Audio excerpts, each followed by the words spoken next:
And Nigel, it's safe to say it's been a tough time since we last spoke. It certainly has. I mean, I suppose apart from the cups, when you look at it up till Friday, we'd only had 2 league matches, and we'd won one, lost one. So looking at it from that angle, it's positive. But then you look at it from every other angle, it isn't so positive at all. That's in fact quite negative. But it's the old story that that's bogey that keeps following us around, the bad luck Brummies. And we've just got to get rid of that. It's just got to go. I mean, we've just been saying we got James Wright that's signed for us for this season, going absolutely great guns at the end of last season, doing great before the start of our season, and he gets injured down at Plymouth before our season's even started, on the eve of our season. You know, there's nothing we could have done about that.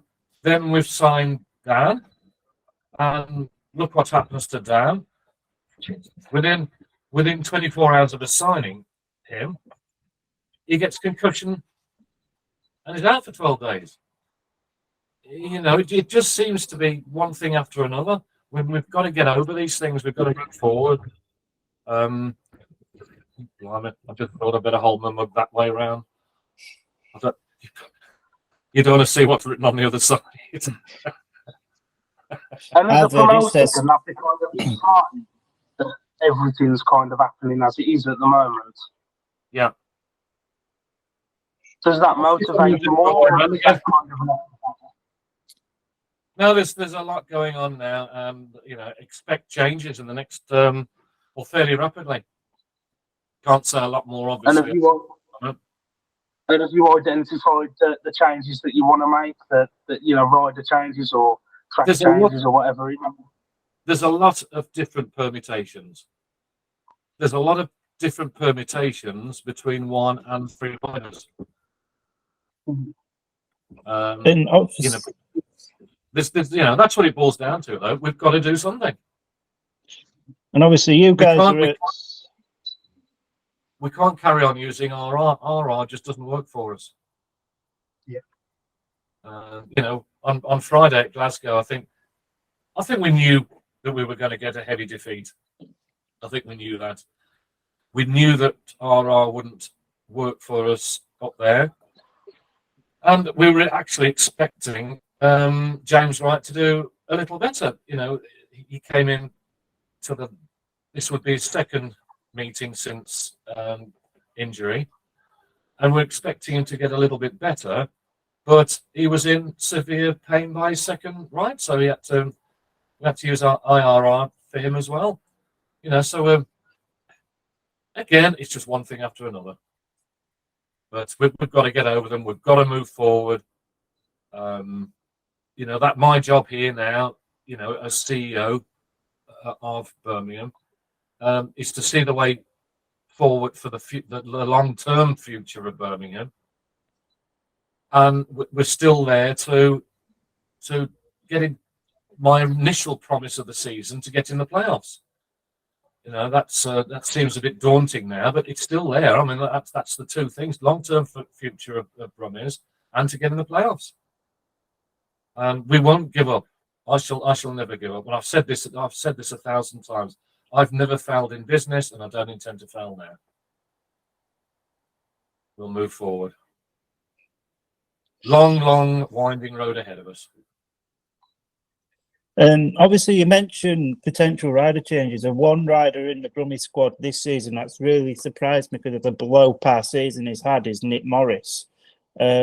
How's the effect of having a underperforming number one been for the whole team?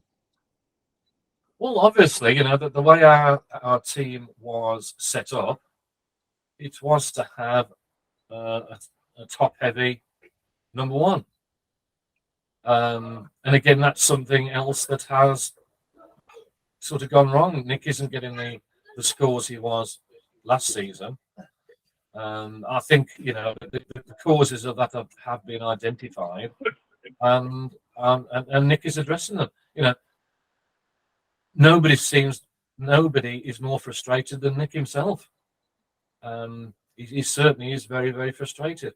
But I'm sure ways can be found around those problems, and I'm sure they're being addressed now.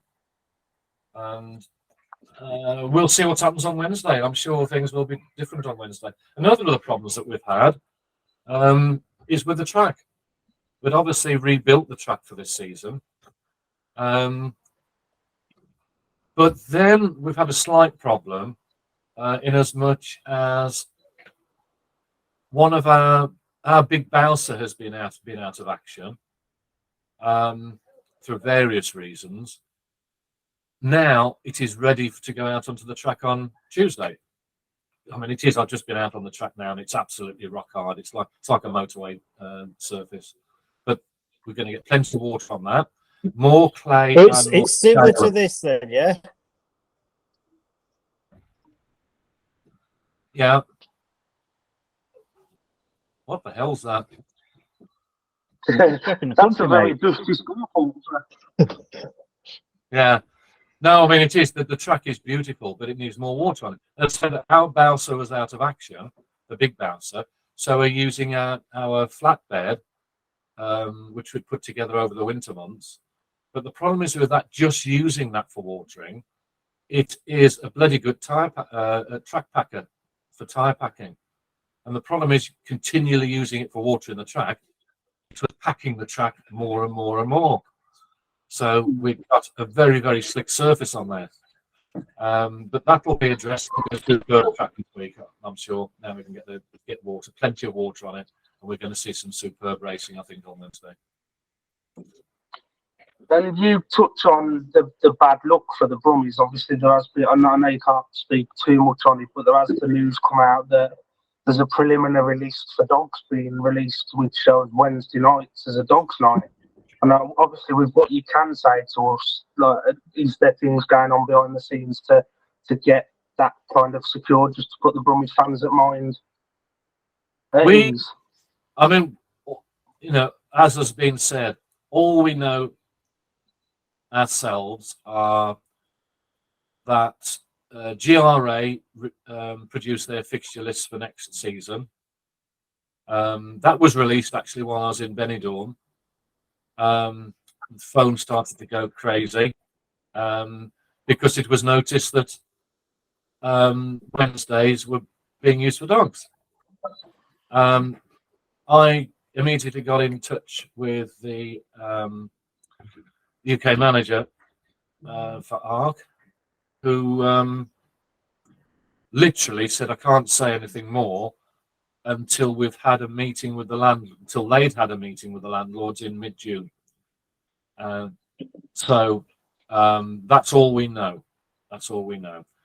I mean, we know that according to the fixture list at Perry Bar, that Mondays and Fridays are free. Problem is, I think there's already 4 clubs riding on a Friday, and if we rode on a Monday, we'd have to go up to Premiership. But you know, we've got to work around that, and obviously we've got to look to the long-term future of Birmingham. Birmingham, you know, Brummies aren't going to just vanish. They're not going to vanish. As long as I'm anything to do with it, they're not going to vanish. And that's all I can say to the fans is just watch this space and we'll see what develops. But Brummies aren't just going to vanish. And do you think this is a good time for the Midlands-based clubs to kind of start working in unison? Obviously, Wolves, Birmingham, and a revival for Craig, possibly. Do you think this would be the perfect wake-up call for something like that to happen? Yeah, no reason why not at all. You know, it'd be great if we could build ourselves another National Speedway stadium like Bellevue, and we could have. I mean, there's actually 4 that could be using that. We've got Wolverhampton, Coventry, ourselves, and of course Craig Heath. And you know, we're talking about the long term on something like that. But it's something that that we can look at. I mean, I haven't spoken yet to CBS, but from what I'm led to believe that they seem to be coming along in leaps and bounds now. But there's again, I spent hours on the subject over the last few days, but we'll see what develops. We'll see what develops. And it is easy to look at the negatives, but there have been some positives. Alfie Botel's come in and a little bit of an unknown to Birmingham fans, and he's been voted the Riders Supporters Club Rider of the Month now twice. James Pearson's starting to kind of show the potential he's got. Is it easy to possibly forget the positives because of so much negativity? But there is positives there as well. Exactly. There are positives. But again, just thinking back then, what you just said about Alfie, and Alfie's coming along great. But looking back to the start of the season, the team we started with, I'm sure that if everything had gone our way, we'd be up there chasing the title. I mean, look at Ty Proctor. We'd have had James Pearson and Ty Proctor as reserves. Well, potentially that could have been a good two reserves. But with Ty, it didn't quite go as planned. Which then we've now got Joe Thompson, and there's great potential for Joe. As you say, James is coming along nicely. Alfie's coming along nicely. We shall have Dan in the team as soon as he's over his concussion. Nick will have sorted out his problems, I'm sure. Justin is going great guns. There's still a lot of hope there. There's still a lot of positives. But we can't afford to use RR. Yeah, we've got to get that sorted. And this week we talk about coming up now Wednesday being vital. Oxford are on a bit of a crest at the minute. They've got probably the strongest three heat leaders in the league. Is it about kind of taming the rest of the team as good as possible? Because obviously 2 or 3 riders can't, unless they all max out, can't win a meeting without backup from the lower order. Yeah. I'm sure things, all I can say is I'm sure things are going to change in this next few weeks. There will be changes in the team. And I'm sure that it's all a matter of that luck swinging around to us. And I'm sure that it will. I'm sure it will. And just finally, to touch upon, to end kind of thing, you've got a new offer coming out for the month of June. Could you just kind of tell us about that, the try it for a tenner deal? Yeah, I mean, to be quite honest, it's something that, I've obviously been consulted over, but something that that we've tried, like we tried it last season, tried for a tenner. Mm-hmm. And as we said, that we've got literally this weekend, as we speak, they're being delivered now. We've got 10,000 leaflets going out around the Birmingham area, with all sorts of offers on there. Try it for a tenner. And that if they're going out now, I mean, anybody that picks up one of those and comes along on Wednesday, the weather's going to still be superb on Wednesday. There's going to be it's Oxford. It's going to be some superb racing. And it's an ideal time for somebody to try it for the first time. We've got to get more people in through the gates. But as I've said many times in the past, it's not just Birmingham that have got to get more people in through the gates. It's the whole of British Speedway that's got to get more people in through the gates. And it's a matter of trying whatever we can. As I say, we've got 10,000 leaflets going out. We've had the adverts on the back of buses for the past couple of months. We're for the first time taking out Facebook advertising, and that's going well.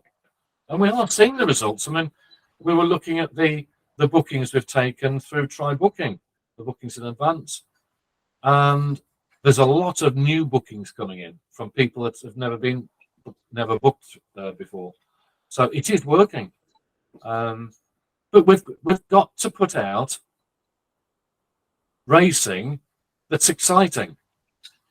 And through various reasons, as I say, our last team meeting, let's say we had the juniors this week, but the week before that, it wasn't exciting racing at all. You know, I'd have been if I was just a fan coming along, I wouldn't have been excited about that. We've got to address that. We've got to put that right. We've got to keep the supporters that we've already got. We've got to try our best not to lose them. But there's loads going on that.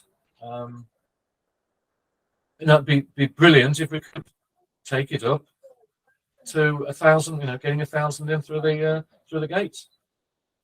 But I mean, you look at it. I suppose if you look at our last meeting at home, which was the standards weren't good, it wasn't exciting racing, and then you look at this last Monday at Wolverhampton at Wolves, some superb racing. Wolves against Bellevue. There's some superb racing there. A very exciting meeting. We've got to come up with that standard at Perry Bar as well, and I'm determined that we will eventually. We'll get there. Just a long. I wish it was a lot quicker. Yeah. I think that's probably the perfect time to kind of wrap this up. I know you're a busy man. You're at the track at the minute now, preparing everything for Wednesday. There's a hell of a lot more that goes into Speedway than just rocking up on a Wednesday night, racing and going home again. The people quite don't see. I'll tell you what, we've been hellishly busy since Friday evening. Hellishly busy. But you've got to. I think we'll Dan, do you want to wrap us up? Yeah. So, massive thank you to Nigel for taking some time out. We're massively busy schedule to join us on the Birmingham Speedway Sports Hub podcast. Dylan, cheers again for hosting with me. And from me, it's a very good night.